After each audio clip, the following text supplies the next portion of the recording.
Bonjour à Aoreman, c'est 9 villages situés à une quinzaine de kilomètres de Waïouya dans la province du Yatenga. Bonjour à Kongoussi dans la province du Bam, deux localités éprouvées ce week-end par les attaques terroristes.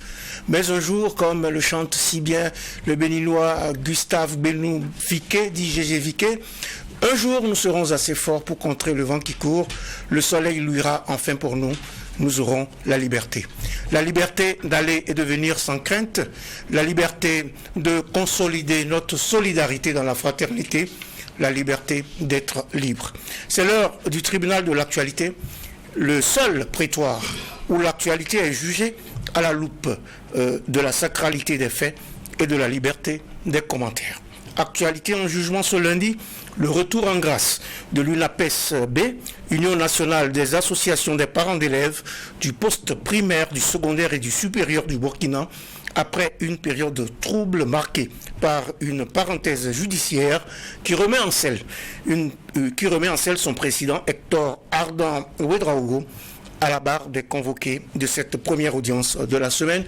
Bonjour Monsieur Ouedraogo et merci d'honorer notre convocation. Bonjour Président, bonjour à vous Messieurs les juges. En face de vous justement, les juges Bernard Bougman et Younoussa Ouedraogo siègent pour l'audience d'aujourd'hui. Bonjour juge Bernard Bougman. Bonjour Président Ouedraogo, bonjour juge Président Tomangi, bonjour juge Ouedraogo, bonjour Madame, Messieurs. Juge Bougman, bonjour. Président, bonjour. Mesdames et Messieurs, bonjour.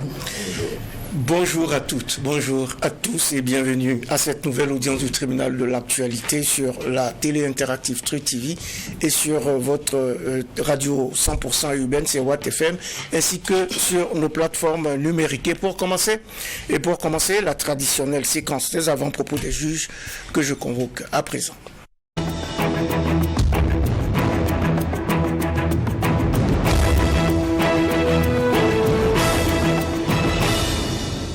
Cri de cœur, coup de cœur, interpellation, motivation, tout fait recette dans cet instant privilégié que vous attendez tous et que lance le juge Bernard Bougman.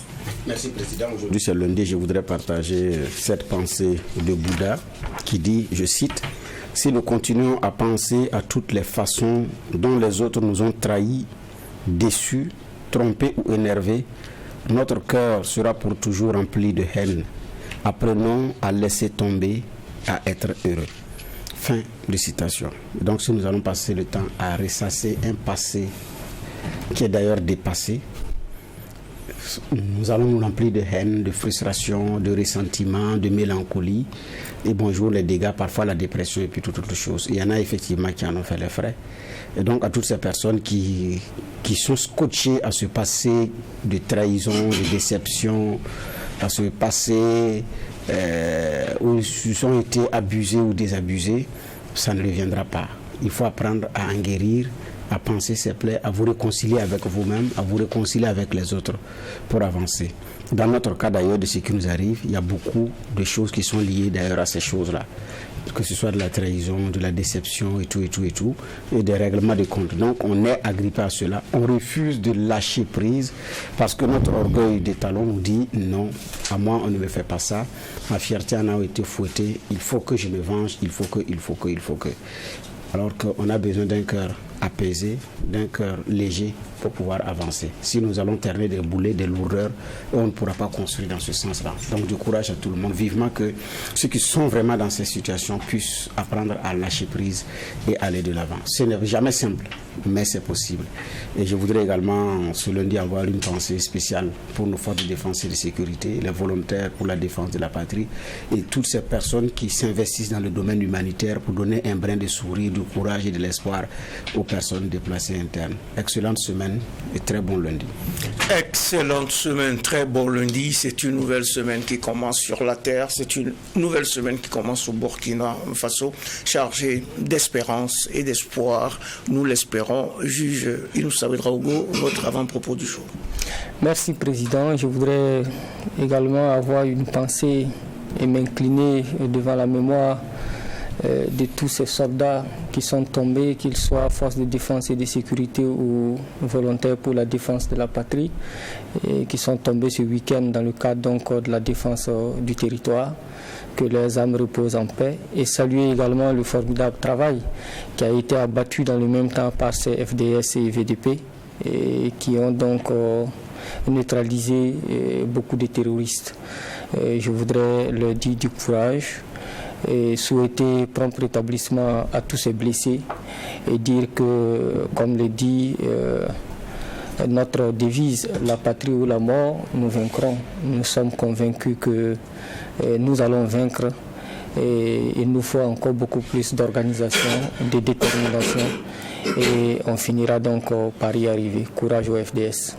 Courage au FDS, on est tous de cœur avec vous, les forces combattantes. Nous sommes le 17 avril, c'est le premier jour de la 16e semaine de l'année 2023.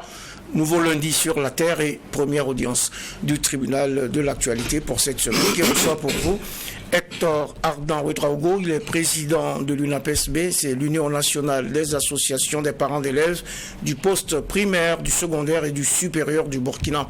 Avec lui, il sera question de l'état de santé de l'UNAPESB après la crise judiciaire qu'elle vient de vivre et des actions que l'Union compte désormais mener pour jouer efficacement sa partition dans le contexte sécuritaire préoccupant actuel du Burkina. Des questions qui seront sans doute déjà abordées, j'espère, ou enfin je pense, je présume, dans la fenêtre des généralités, n'est-ce pas Bernard Bougman? Bon, en tout cas, je ne sais pas quelle question de généralité il faut poser si c'est en lien avec le procès. Avec le procès ou la structure. Alors comment se porte l'UNAPESB après cette crise judiciaire qu'il a secouée? Bien. Avant de répondre à votre question, je voudrais redire mon bonjour au président et à vous, les juges. Et avoir évidemment une pensée aussi à l'endroit de nos forces de défense et de sécurité, à l'endroit de nos volontaires pour la défense de la patrie, qui sont tombés sur le champ d'honneur dans le but, bien évidemment, de la reconquête de notre territoire. J'ai également une pensée à l'endroit des populations civiles qui sont donc assassinées, violentées et qui se déplacent pour trouver d'autres refuges à leur corps défendant. Pour répondre à votre question, monsieur le juge, je dirais que l'UNAPESB, c'est l'Union nationale des associations des parents d'élèves du poste primaire, du secondaire et du supérieur du Burkina Faso. C'est une association qui a pour but, dont l'objet est la défense des intérêts moraux et matériels donc communs aux parents d'élèves et qui travaille bien évidemment pour l'accès de toutes les apprenantes et de tous les apprenants pour l'éducation. Alors, l'UNAPESB a vécu une période trouble à un moment donné de son histoire et l'affaire a été donc portée devant les tribunaux et d'abord devant le tribunal de grande instance en référé de Ouaga 1, ensuite en appel. Et à l'issue du procès, j'ai été blanchi, j'ai été donc acquitté et je suis remis en selle pour faire face désormais aux défis qui s'offrent donc à notre union. Oui, c'est un procès en appel, vous l'avez bien souligné, le verdict est tombé, les personnes qui étaient poursuivies pour diffamation, c'est un procès que vous avez donc intenté pour diffamation, discrédit sur décision de justice, dénonciation calomnieuse, usurpation de titre.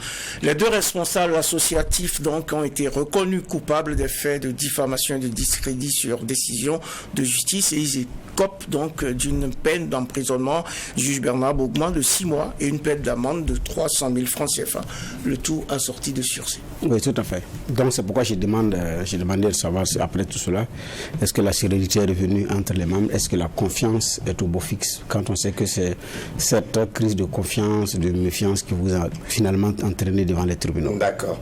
Et je voudrais ajouter à ce que le président a dit, les deux prévenus ont été donc condamnés également à me payer solidairement la somme de 2 millions de francs CFA. De 2 millions de francs CFA et de 500 000 francs au titre des frais engagés donc par mon conseil. Alors, il faut dire que dès que j'ai eu le délibéré à main, l'extrait d'arrêt qui a été rendu donc par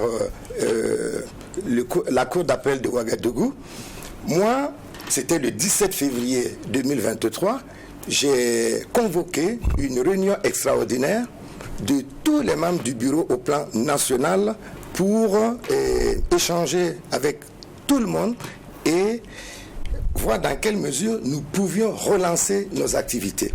Parce que la démarche que j'ai menée, c'était dans le but vraiment d'inclure une démarche d'inclusion de tout le monde pour reprendre les activités, pour relancer les activités.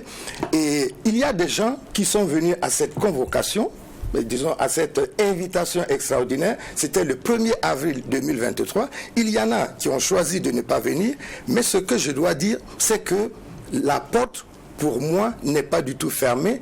Ma main reste tendue vis-à-vis donc de ceux qui sont en marge donc de cette démarche-là. Pour ma part, Président et Messieurs les juges, le verdict a été rendu en dernier ressort. Je suis blanchi, totalement blanchi, et l'UNAPSP reprend sereinement donc ses activités. D'ailleurs, nous avons déjà eu des contacts avec le ministère de l'Éducation nationale et de la promotion des langues nationales. Nous avons pris langue également avec le ministère de l'Enseignement supérieur, de la Recherche et de l'Innovation, avec également le Premier ministère et bien évidemment avec d'autres partenaires techniques et financiers pour travailler à faire face aux défis qui s'offrent à l'éducation dans le contexte sécuritaire que nous vivons et où nous enregistrons bien évidemment des écoles qui sont fermées. Donc on va faire l'état des lieux tout à l'heure, Monsieur le Président. Donc en attendant, juge Inoussa Ouedraogo, peut-être une question de généralité sur cette affaire judiciaire. Bon, quand on est élève et qu'on regarde les parents d'élèves dans ce combat judiciaire, dans ces ping-pong, ça doit faire mal. Comment vous vous sentez auprès de ces enfants qui vous regardent en train de vous entre-déchirer alors que vous êtes censé justement leur apporter l'éducation nécessaire, l'orientation nécessaire? Qu'est-ce que vous avez à leur dire? Alors, merci à vous, monsieur le juge. Ce que j'ai à dire, c'est que l'UNAPSP a connu une période trouble. Et je voudrais dire à ces élèves-là que dans la vie de toute association, c'est comme dans une famille où il arrive à un moment donné où il y a des dissensions entre papa et maman, entre les parents et puis les enfants. Mais on essaye de nous asseoir pour dialoguer, pour discuter, pour échanger et trouver donc un consensus afin donc de pouvoir poursuivre la vie au niveau donc familial. Donc je dirais à ces enfants-là que aujourd'hui nous travaillons donc c'est un message donc de cohésion que je lance à l'endroit et un message d'entente pour qu'ils sachent que dans la vie tout ne coule pas comme sur c'est pas un long fleuve tranquille. Tranquille, voilà. Il peut arriver que l'on se trompe, etc. Alors ceux qui se sont trompés, je l'ai dit, je tends la main pour que nous puissions donc continuer à travailler ensemble pour le bien de nos apprenants et de nos apprenants, pour le bien vraiment de tout le Burkina Faso, qui souffre douloureusement des situations que nous allons certainement évoquer tantôt, comme l'a dit le président Serge. Ok. Deuxième question de généralité. Vous êtes une association. Les parents d'élèves aussi, on sait que c'est une association. Mais d'où vient l'idée que dans une association, il soit obligatoire pour les membres qui très souvent n'ont pas demandé à adhérer, ils aient l'obligation donc de cotiser? Pourquoi cette spécificité au niveau de l'association des parents d'élèves? Alors, je vais vous dire que vous voulez parler des associations des parents d'élèves. Alors, les APE sont mis en place. Je dois vous dire que les APE ont été créés le 3 octobre 1991, suivant l'arrêté numéro 91-132 MEBAM/MERS/MAT, dont le rôle est bien évidemment la défense des intérêts moraux et matériels des parents d'élèves. Alors, il faut dire que lorsque vous inscrivez votre enfant dans un établissement quelconque, il y a ce que l'on appelle les frais ordinaires, les cotisations ordinaires, qui sont donc de l'ordre de 5 000 francs par élève, par enfant inscrit dans l'établissement. Au niveau donc des établissements donc, du post-primaire, du secondaire. Mais au niveau donc du privé, nous avons donc revisité donc ce montant qui est passé à 2 000 francs CFA. Alors, je m'en vais vous donner la clé de répartition en ce qui concerne les cotisations ordinaires. Parce que quand le parent inscrit son enfant, il est de facto membre de l'association des parents d'élèves au niveau donc de l'établissement où l'enfant est inscrit.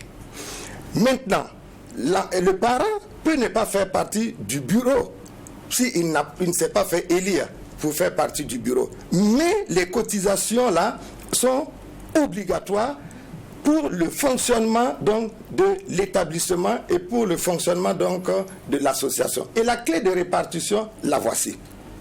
Vous avez 40% qui vont donc à l'établissement, c'est-à-dire au comité de gestion. 60% au niveau donc de l'association. De ces 60%, il faut noter que 5% des 60%, soit 3 000 francs CFA, ça donne en comptabilité 150 francs CFA. 5% des 3 000 francs.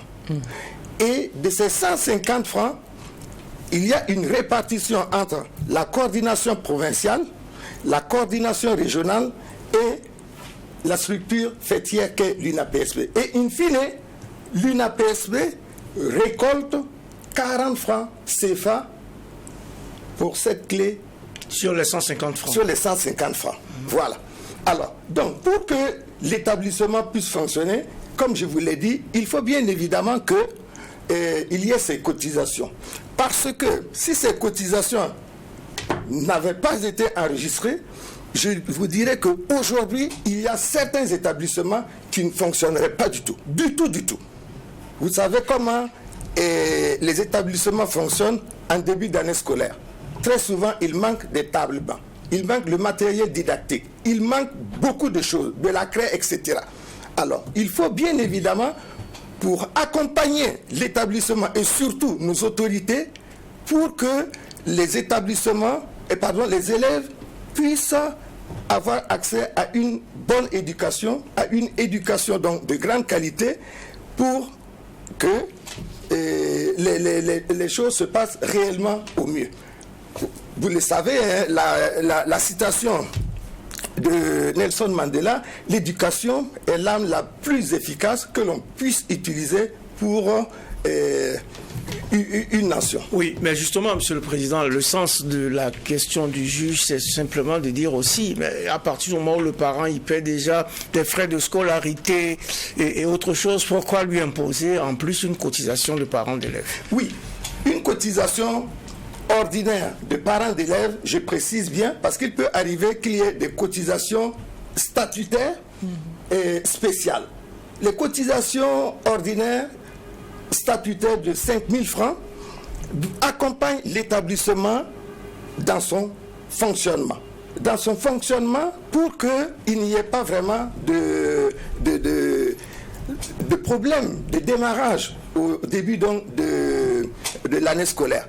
Et nous disons que cet accompagnement est nécessaire à partir du moment où les parents savent à quoi est dédié ce montant. Je crois qu'en la matière, il faut toujours expliquer, bien expliquer, pour que les parents comprennent le bien fondé de cette cotisation ordinaire statutaire. Alors, je vous l'ai dit, Président, quand on est inscrit et on inscrit son enfant, on est de facto membre de l'APE. Et quand on est membre de l'APE, on doit faire face aux obligations donc, de l'APE pour que l'éducation, la formation puisse se passer dans les meilleures conditions, dans les conditions donc les plus optimales possibles. Ça, c'est un débat qu'on ne va sans doute pas évacuer. On était sur des questions de généralité de cette première audience du tribunal de l'actualité pour cette semaine. Cette semaine est la 16e de l'année 2023 et nous consacrons cette audience au retour en grâce de l'UNAPES-B avec son président Hector Ardan Ouedraogo. Il a dit tout à l'heure, la langue et les dents cohabitent ensemble, mais il arrive bien entendu que les dents marchent sur la langue et pourtant il arrive aussi un temps où la douleur ressentie par la langue s'efface. L'UNAPES-B, c'est l'Union nationale des associations des parents d'élèves du poste primaire, du secondaire et du supérieur du Burkina, et son président, convoqué à cette audience, a donné le 13 avril dernier une conférence de presse au cours de laquelle il a dressé la cartographie actuelle de l'éducation burkinabé. Justement, et en 2 mots, Monsieur le Président, qu'est-ce qui caractérise cette cartographie, cet état des lieux de l'éducation que vous avez dressé donc le 13 avril? Alors, je voulais poser une question, mais je l'ai coupée. Allez-y. Merci, Président. Alors, lorsque vous regardez à ce jour la carte du Burkina Faso, sur le plan éducatif, vous verrez que tout ce qui est en rouge représente donc... Il faut tourner un peu comme ça pour que la réalisation puisse... Ouais. Tout ce qui est en rouge, constitue donc les écoles fermées. Tout ce qui est en couleur rose violacée, ça représente donc les structures éducatives fermées partiellement, et tout ce qui est en vert représente les communes ayant les structures éducatives fonctionnelles, et évidemment tout ce qui est en blanc délimite donc les différentes communes. Alors, à ce jour, nous avons ce document, c'est le rapport mensuel statistique de l'éducation en situation d'urgence à la date du 31 mars 2023. Et à cette date-là, il faut noter que de 6133 structures éducatives, on est passé donc à 6334 structures éducatives, soit une hausse de 200 structures fermées. Et nous notons également dans cette carte que je viens de vous présenter là, que au niveau donc du cumul des effectifs, les élèves affectés par les fermetures au mois de mars 2023, ils s'élèvent à 1 089 732, dont 529 095 filles, ce qui représente au plan statistique 48,55% contre 1 050 172 élèves au mois donc de février 2023, dont 510 331 filles. Et s'agissant des enseignants, on note 32 232 affectés, qui étaient affectés par les fermetures à la fin du mois de mars, dont 10 105 femmes, ce qui représente 31,35% au niveau donc de ces statistiques que nous avons avec nous. C'est un tableau très peu reluisant. C'est pourquoi je vous disais à l'entame de cette émission que nous avions une pensée à l'endroit donc de toutes les personnes qui sont éprouvées, et vous pourrez être tout à fait complet. Au niveau des régions, vous en avez également 13 régions au niveau du Burkina, dont 11 sont vraiment éprouvés. Et donc, nous avons une pensée à l'endroit de toutes ces personnes, de tous ces élèves-là, de tous ces enseignants, et nous voudrions bien évidemment aller assez rapidement en ordre de bataille au niveau donc de notre fêtière pour accompagner nos autorités actuelles pour le bien de nos enfants, pour le bien de nos apprenants. C'est un tableau donc peu reluisant, vous l'avez dit. Ce sont des fermetures qui concernent aussi bien le poste primaire, le secondaire, le supérieur, comme l'université de Dori. Ces fermetures touchent plus particulièrement les régions de la boucle du Mouhoun, des Cascades, du centre-est, du centre-nord, du centre-ouest, du Sahel, du nord et de l'est. Bernard Boukman. Oui, effectivement, mais face à une telle situation, que fait l'UNAPESB? Alors, pour répondre à votre question, je dirais qu'avec notre retour donc, à l'échelle nationale, nous avons un certain nombre d'actions que nous voudrions mener. C'est ainsi que dans cette optique, nous annonçons, nous comptons assurer une fonction de veille, de prospective et de communication dans le domaine de l'éducation en situation d'urgence. Nous voulons faire un plaidoyer auprès des partenaires pour la mobilisation des ressources au profit de l'éducation en situation d'urgence. Et sur ce point, je vous dirais que, étant le président de l'International des parents d'élèves et d'étudiants, j'étais à Dakar le mois passé et également à Marrakech au Maroc, où j'avais été invité par les autorités de l'éducation nationale et de l'enseignement supérieur de ces pays, dans un cadre tout à fait particulier, mais où j'ai pu faire un plaidoyer en faveur donc de nos élèves qui sont déplacés internes, à nos élèves qui sont affectés par cette situation donc d'urgence là, et nous sommes dans cette dynamique. Nous voulons également initier des partenariats avec les acteurs publics et privés pour l'éducation en situation d'urgence. Nous comptons accompagner et apporter une assistance au personnel de l'éducation en situation d'urgence, développer une chaîne de solidarité entre les élèves et les étudiants en situation d'urgence et contribuer aux campagnes d'information et de sensibilisation contre l'extrémisme violent. Et justement, s'agissant donc de ce point précis, je dois dire que nous avons du travail à faire pour éviter que les élèves ne tombent dans cet extrémisme violent. Il y a du travail dans ce sens-là et notre cheval de bataille est d'aller étroitement et en ordre de bataille avec les autorités du MENA-PLN pour les accompagner afin, évidemment, de contribuer aux campagnes d'information et de sensibilisation pour éviter donc que certains élèves ne tombent dans cet extrémisme violent. Et enfin, mobiliser les parents d'élèves et d'étudiants pour intensifier leur soutien aux enfants en situation d'urgence et de formation. Voici les actions que l'UNAPESB compte mener les prochaines semaines pour accompagner donc nos autorités actuelles qui font déjà un travail remarquable dans le sens de la reconquête donc de notre territoire au plan national, mais qui font également un travail remarquable pour que les élèves qui sont donc certains élèves déplacés internes puissent continuer à avoir une éducation continue et continuée. Alors, nous recevons pour vous aujourd'hui Hector Ardan Ouedraogo, il est le président de l'UNAPESB. Il vient donc d'énumérer les actions que compte mener son association, cette union, donc qui regroupe, qui est la fêtière des associations de parents d'élèves du poste primaire, du secondaire et du supérieur. Eh bien, il a énuméré un certain nombre d'actions pour accompagner la dynamique enclenchée par les autorités nationales afin d'améliorer le système éducatif national. Mais Bernard Bougma, c'est vous qui avez posé la question tout à l'heure.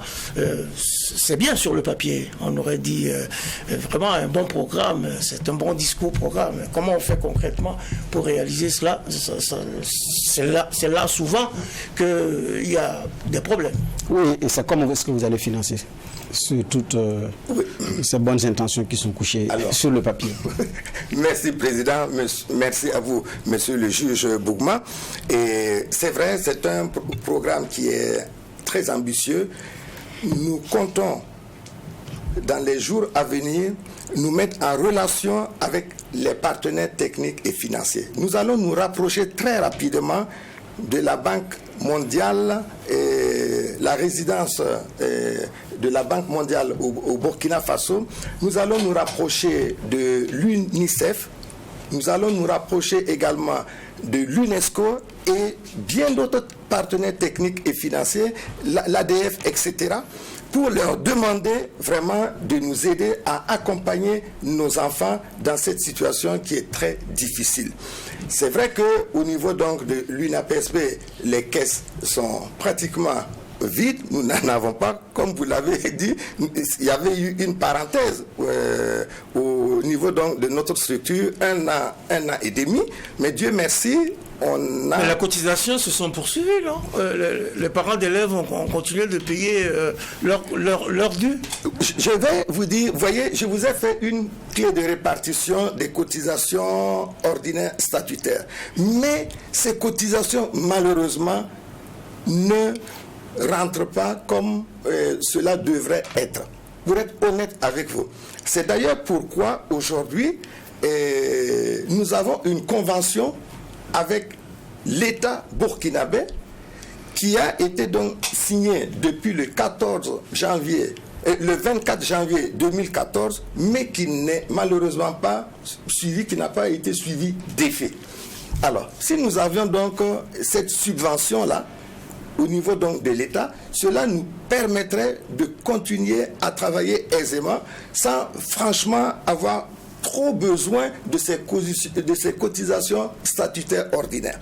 Mais aujourd'hui, nous sommes en ordre de bataille et nous allons aller vers les partenaires techniques et financiers et leur demander un accompagnement qui sera en faveur de nos élèves déplacés internes, de nos élèves affectés et de nos étudiants également qui sont donc déplacés ou affectés par cette éducation en situation d'urgence. Alors, juge Inoussa Ouedraogo, j'espère qu'on n'aura pas encore à demander aux parents d'élèves de supporter l'effort de guerre pour ramener la situation à la normale.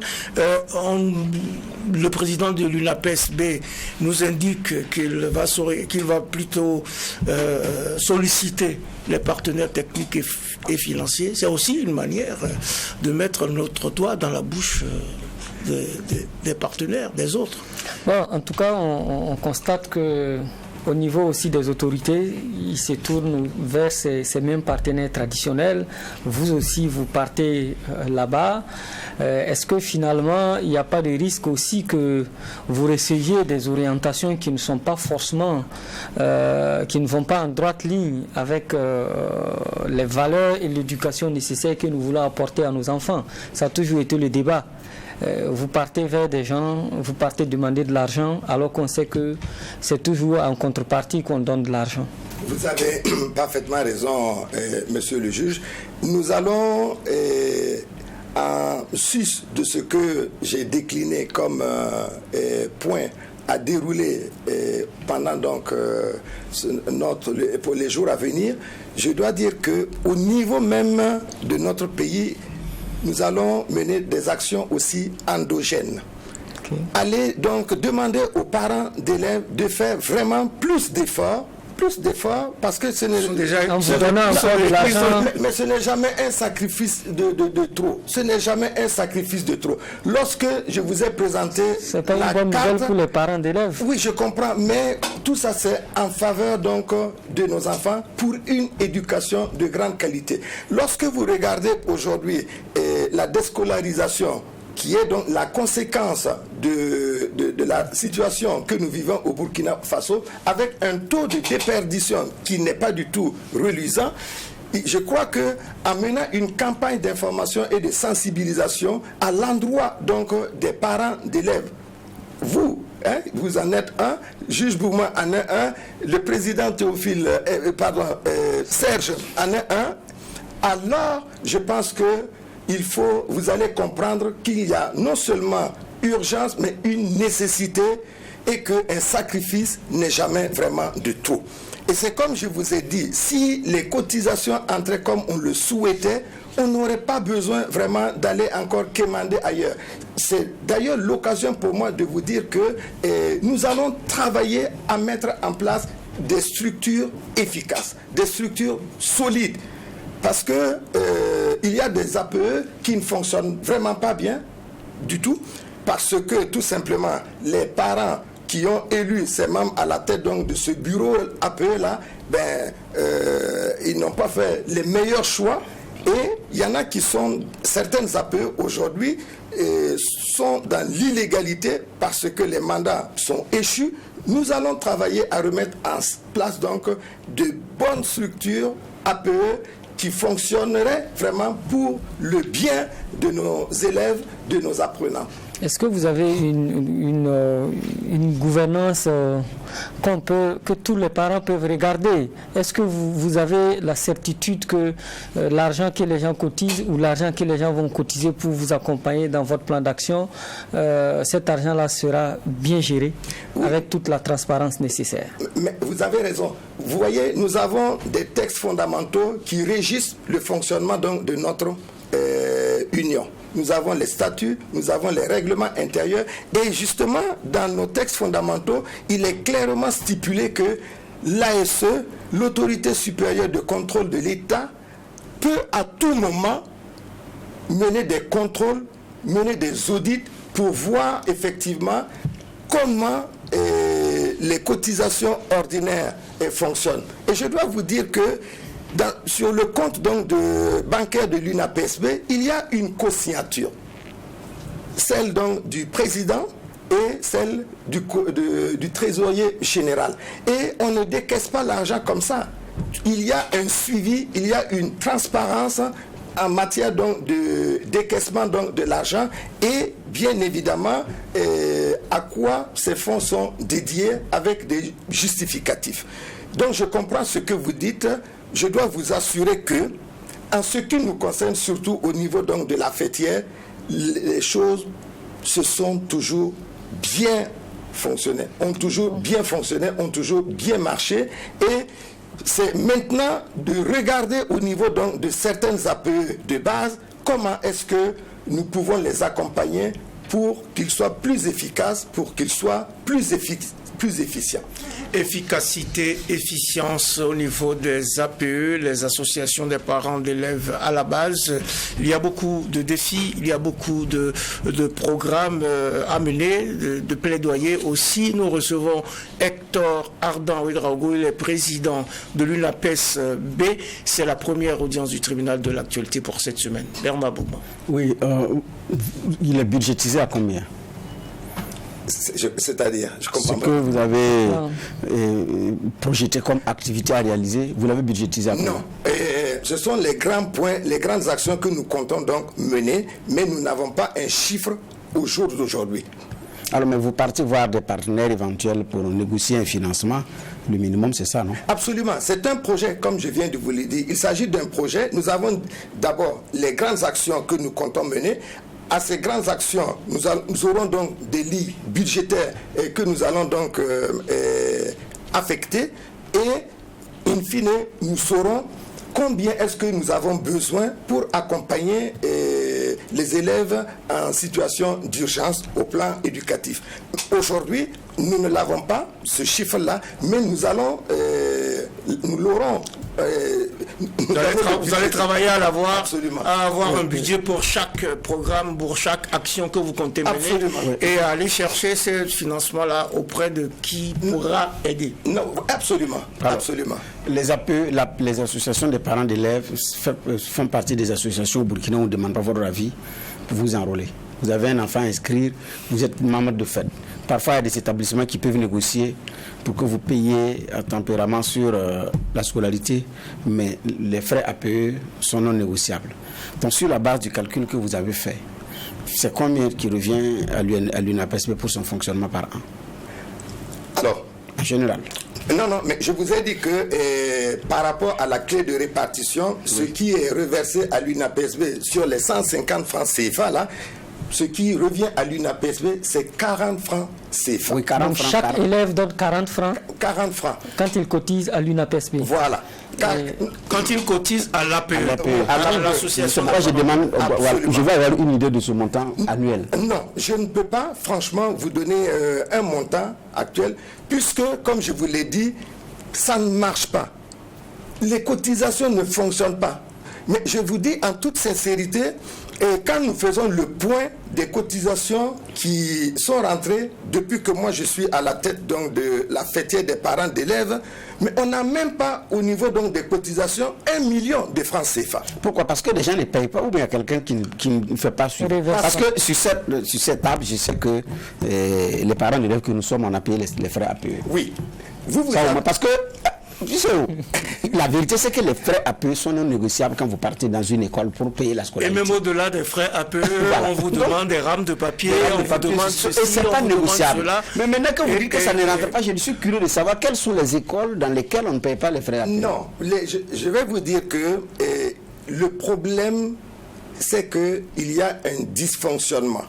Ça ne fonctionne pas très bien. Les gens ne payent pas. Au niveau donc on ne remonte pas l'argent, on ne le reçoit pas. Qui doit vous faire parvenir cet argent? En principe, vous voyez, je prends une association des parents, un bureau APE d'un établissement X. Son travail, c'est donc de récolter les fonds pour les reverser au niveau donc de la coordination donc régionale. Et ensuite, au niveau donc, ça va comme ça, hein, coordination provinciale, coordination donc régionale, coordination donc communale, etc. Le problème, c'est au niveau donc de ce fonctionnement-là qu'il y a dysfonctionnement.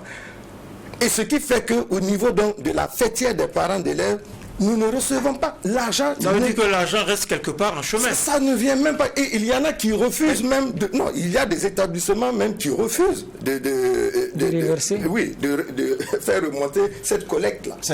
En fait, c'est de ça que je veux parler. C'est pas que les gens ne cotisent pas, il y a quelqu'un qui ne fait pas remonter. Absolument. Et ça, justement. Mais juge Bouma, c'est ce que je viens de vous dire. Vous avez bien relevé cela et je souscris pleinement et entièrement à ce que vous venez de dire. Et c'est pourquoi je disais tantôt que nous allons travailler, nous allons revisiter les textes parce qu'il y a des APE qui sont tombés dans l'illégalité, qui sont tombés dans l'illégitimité, d'accord, aujourd'hui. Et donc, il y a du boulot réellement à faire avant donc que nous nous retrouvions réellement sur notre pied.